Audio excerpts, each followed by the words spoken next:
तो Monday night raw on Netflix अब खत्म हो चुकी है और इसके काफी ज्यादा मिक्स्ड ओपिनियन आ रही है WWE फैंस के द्वारा, क्योंकि रॉक ने भाई साहब यहाँ पे काफी सारी भसड़ मचा दी है। अब देखो फाइनल बॉस तो गया तेल लेने, कोई एक हाई चीफ सीयूली करके आया था, तो मतलब क्या हम लोग क्या prayed for this and it happened. The Rock's got your attention now, does he? I'm home. Now, Mama Rose, I love it. Oh! Anymore, because I'm the damn big brother.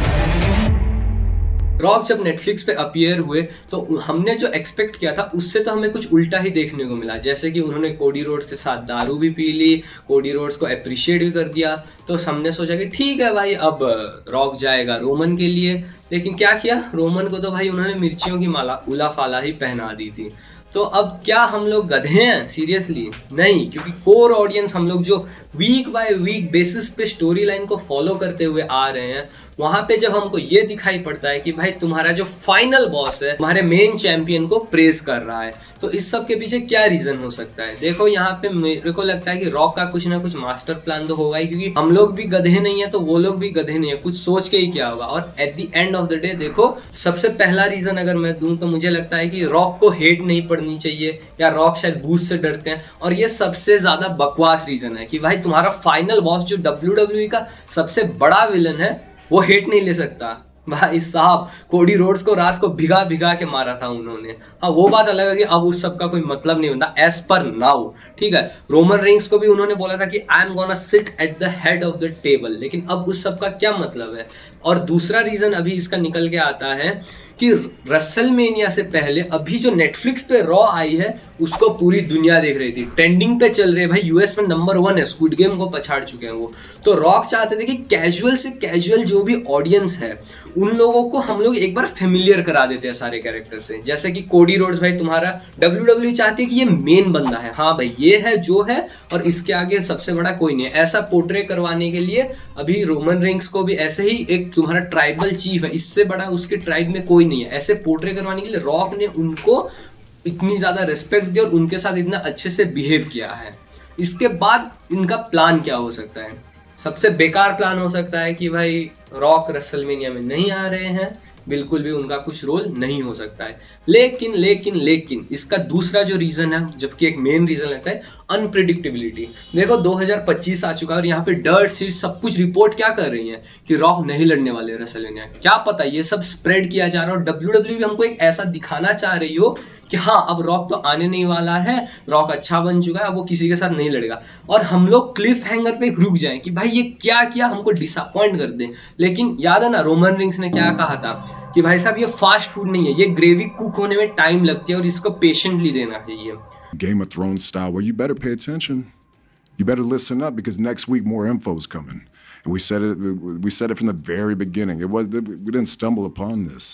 We knew exactly what we were doing. Pay attention because layers are coming. Information is coming. New moments every single week. We've been, what? How long? Where we at now? 3.5? 4 years? All y'all geeks got these screens you're looking at 24/7. Your kids are doing the same thing. We still got them. Goat, man. और दूसरा ये भी था कि rock आज NXT पे appear हुए थे ना, वहां पे क्या बोला था? Shut your mouth and just watch along on the right the Dwayne Johnson is taking you on. तो हमको अभी पेशेंटली रहना ही पड़ेगा। देखो इससे क्या होगा इन सब चीजों से? पहली बात तो ये, हाँ मैं मानता हूं कि हम लोग डिसअपॉइंट हुए हैं। अभी मैं 3 घंटा बैठ के पूरा शो देखूंगा और जनवरी में भी मैं देखा था और वहां पे मुझे लगेगा भाई ये तो कोडी रोड्स की मम्मी को गाली दे रहा था, कोडी रोड्स को बारिश में भिगा भिगा के मार रहा था, लेकिन अब क्या ये तो इसके साथ दारू पी रहा है। तो मैं कोर ऑडियंस हूं तो मुझे वो चीज बुरी लगेगी, लेकिन जो पहली बार नेटफ्लिक्स से देख रहा है उनके बारे में अगर हम सोचें तो वो चीज उनके लिए सही है कि हाँ एक बार रॉक से इंट्रोड्यूस हो गए, उसके बाद तुम्हारा कोडी से इंट्रोड्यूस हो गए, रोमन से इंट्रोड्यूस हो गए। अब WWE को सिनेमा कैसे बनाते हैं, हील टर्न्स, वहां पे जब हम लोग देखते हैं कि एक कैरेक्टर चेंज आ रहा है, कैसे कोई किसी को धोखा दे सकता है, कॉम्प्लेक्सिटीज ऑफ कैरेक्टर, ये सब धीरे धीरे 4-5 एपिसोड्स के बाद शायद हमको रॉक इंप्लीमेंट करते हुए दिखाई दे सकते हैं। लेकिन देखो एज ए कोर ऑडियंस मैं तो बोलूंगा भाई बहुत ज्यादा मैं डिसअपॉइंट हुआ था। ओवरऑल रॉ ऑन नेटफ्लिक्स तो बहुत ही अच्छा था, वन ऑफ के लिए बहुत ज्यादा अच्छा था। अंडरटेकर थे, जो हल्क होगन को बू मिली वो भी मुझे काफी ज्यादा अच्छी लगी थी। उसके बाद हमको ट्रिपल एच भी दिखाई दिए थे। Tribal combat 10 years of hit, हमको सब कुछ बहुत मजा आया। बस रॉक की अपीयरेंस कैजुअल ऑडियंस को शायद अच्छी लग सकती है, हमको अच्छी नहीं लगी। लेकिन मेरा ओपिनियन यहाँ पे मैं कंक्लूड अगर करूँ तो मैं बोलूँगा कि पेशेंस रखना पड़ेगा। जितना ज़्यादा हम पेशेंस रखेंगे हमको उतना ही ज़्यादा टेस्टी ग्रेवी मिल सकती है। और अगर नहीं मिली तो हेट करने के लिए हम कौन सा ट्विटर खत्म हो रहा है भाई, बहुत हेट करेंगे, दबा के हेट करेंगे रॉक को। लेकिन एक बार अगर राइड नहीं ली, पिछले साल भी मैंने हेट किया था लेकिन पिछले साल बहुत अच्छा प्रोडक्ट निकल के आया, और इस साल इसीलिए कोई इतना जल्दी ओपिनियन शायद हमको फॉर्म नहीं करना चाहिए। हम लोग आगे चलते हैं, थोड़ा सा वेट करते हैं, रॉयल रंबल तक का ऑलमोस्ट वेट करते हैं, क्या होता है क्या नहीं, सीन सारा सपाटा क्लियर हो जाएगा, उसके बाद देखते हैं। क्योंकि ऐसा नहीं है कि हमको रॉक की जरूरत है, मतलब है भाई, ड्रू मैकिंटायर रोमन से लड़ सकता है, सीएम पंक भी बैठा हुआ है रोमन से लड़ने के लिए। क्या बोल रहे हो, कोडी रोड्स के पास अपोनेंट नहीं है भाई, रैंडी ओटन आएगा ऐसी फ्यूड दे देगा ना, कोई सोच भी नहीं सकता। क्या बोल रहे हो, जॉन सीना भी है हमारे पास भाई।